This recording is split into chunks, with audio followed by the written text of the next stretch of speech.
Howdy, folks. How are y'all doing? My name is Cub, and welcome to what I promise is going to be the last of these sort of live-action, face-to-face videos that we've been doing here. I promise the very next video will definitely be gaming-related. However, we have something that I feel we kind of need to talk about because it does involve my channel in a pretty big way. Some of you may have already heard the news. If you follow me on Twitter, I've talked about it. It has nothing to do with the haircut. We talked about that in a separate video. This has to do with my multi-channel network. So I've never really talked about it. I've never had a need to discuss it. However, it's not a secret. If you go to, I think, on my About page, or if you go to Social Blade and look at my channel, you'll see that I am partnered with the Maker Studios multi-channel network, MCN, which is owned by Disney. Many of you will know them for having recently dropped PewDiePie because some person trumped up some allegations against him and took a lot of what he said out of context and should be feeling very bad. And judging by the things that's being thrown at them on Twitter, I think that they do feel... they're being very resistant to criticism, but I can't imagine it's fun to get so much hate in the comments and in your Twitter feed. Anyway, all that's irrelevant. What's happening today and what sort of started getting them in the news again is that Disney has cut, I think, 80 people, has fired about 80 people out of Maker Studios, and there's been rumors that they're going to cut a lot of their partner channels. So, if you will here, I got an email, for example, I'd like to read to you. This came in, when did this happen? I got this email as soon as I can find it, yesterday, at 4 o'clock yesterday. And I didn't think much of it when I read it. It just says, "Hello. As the creator space has evolved over the past few years, we have outgrown our original model of multiple tiers of service for our creator community. We are moving toward a more targeted approach to our creator relationships. As we work through the changes, we'll reach out to you shortly with specific details about how these changes might impact your relationship with the Makers Studio network." So upon initially reading that, I didn't think too much of it. I just assumed that they were going to dissolve the multiple tier thing. I mean, that hasn't really been in play for a long time now, not to my knowledge. I've never really seen a whole lot of references to it. But it turns out, according to certain news sites online, which who knows if they can be believed, but apparently they're going to be cutting 60,000 creators from their network and boiling it down to about 300 that they're going to focus on. So the 300 top creators is what's going to be getting their focus right now from Maker and from Disney. I don't believe I'm part of that top 300. I haven't checked. I think I can. If I go to the website here, if I go to Social Blade. Apparently, my channel's total grade is a B-. I'm not sure what that means. There's somewhere you can check on here, like a list of all the networks in their top 300. I'm almost positive I'm not in it, which means if all these reports are true, it's incredibly likely I'm going to get cut. I actually received a second email today. So when I actually signed up for Maker Studios 4 years ago now, 4 or 5 years ago, might have been, I think 5 years in September, I did not directly apply with Maker. I actually applied with Social Blade, who was partnered with Maker and what was called the RPM network. And I joined that, and at some point it switched to Maker Gen, and then it just kind of died, and I never really heard anything from anyone about anything. But then I got this email today from Social Blade.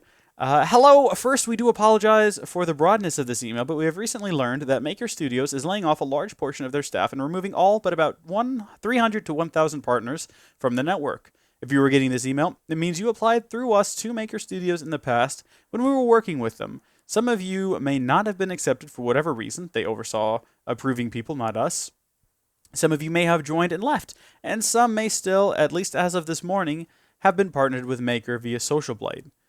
With that out of the way, we wanted to let you know about a couple of things. First, if you're listen, it doesn't matter. They go on to say that they're partnered with someone else now, and we can join up with them if we want to, or go solo. Now, in the past, when I've been asked about joining a network or flying solo, my answer's always been just stay solo. I've been a part of a network, and I haven't had any problems with Maker. People release these videos where they're outraged at something Maker has done because they never read their contract and didn't understand the terms. I read the contract through and through because I took YouTube very seriously. Probably more so 4 years ago than I do today. Today it's just kind of a wild, whatever, just go. But at the time, I took it all very seriously. I read through all the contracts. I signed 2 in the end. One when I first started, and then one a little later on down the road when I guess I went up a tier and I received a higher cut of my channel's earnings, which is strange to think about. I've been sharing earnings with people who've done basically nothing for me for 5 years now. But anyway, I haven't had any trouble with them. They haven't bothered me. I haven't bothered them. Yes, they've been taking my money, as I agreed to in the contract. And in return, I guess the one thing that I got that I have been grateful for is the fact that I don't get any claims on my videos. I remember a couple of years ago in particular, there's this real bad epidemic of like every video you uploaded, someone would claim rights to it and try to monetize it with their stuff. And there's this like war brewing on the internet over this. And it never affected me. I've had 5 videos over the last 6 or 7 years I've been doing YouTube now. I've had 5 videos claimed, and that's it.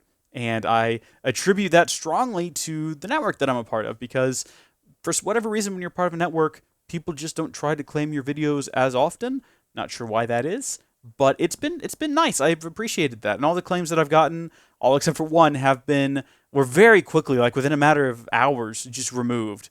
The one being the one I got from Activision over some Nazi zombies things that I did for, was that Black Ops 3? It might have been, I guess now. Oh, I don't know. It's been a while ago. I don't think they were Nazis. It was just zombies at that point. I think Nazi zombies haven't been touched on since Black Ops. Did that even have Nazi zombies? I know for sure World at War had Nazis. It doesn't matter. It was the Call of Duty zombies. It's got a claim on it, and it can't be broadcast anywhere in the world. So thanks for that one, Activision. You guys are just swell. Just swell. But I guess I can live without that. What I'm trying to say is this doesn't impact me too much. I haven't got any official confirmation that I'm being cut. I just am making the assumption based on the news that we've been hearing that it's kind of inevitable. It's going to happen. I actually, incidentally, about a week ago, submitted a application to get a Google AdSense account for a completely different project that I was working on. I had this entire other thing in mind. And I guess that now when Maker drops me, which I suppose is inevitable, I can just switch over to that. Although it's been over a week since I submitted my application. I've heard nothing back from Google, so that's a little bit concerning. But hopefully I can get that and get all that turned around. I don't think I'll be joining another network unless I can find one that does actually in some way benefit the channel. And to be honest, I can't. Polaris. That would be one. I think the Yogscast is still under Polaris, which I believe is a part of Maker. I know a lot of the bigger channels are part of Polaris. I might, maybe. But that would be very far down the road because I'm nowhere near big enough to get into those leagues. So I think I'll just roll solo. Take our chances with all the illegitimate claims on videos. For the most part, this doesn't impact you folks or videos all that much, but it'll be interesting moving forward to see. I mean, again, I haven't actually gotten any sort of feedback on whether or not this is happening. It's all hearsay at this point. It's an email I got from Social Blade. It's some news reports I read. If you go on the forum right now, which you get access to when you join Maker, it's all up in a tizzy. It's gotten more action today than it has in the last 3 years because like nobody ever gets on there. And it's just a bunch of people asking questions and wanting to know what's happening, not really getting any answers. I mean, I realize the official email from Maker just came out yesterday. So, and they did say they would get to us soon. I guess patience is what's going to have to be in play here. But I'll keep you guys updated. I've been thinking about leaving anyway because, again, they haven't really done much for me. My contract ends in September. And all I have to do is submit a request to be released for my contract in September. So we'll see. We'll see what happens. I just wanted to let you guys be updated and know what's going on. I actually have to leave tonight. I won't be home. I'll have to come back tomorrow and work on videos for next week. So we'll actually have some gaming content on the Cub Games gaming channel. Thank you, folks, for listening to this, though. God bless all of you, and I'll see you later. Goodbye.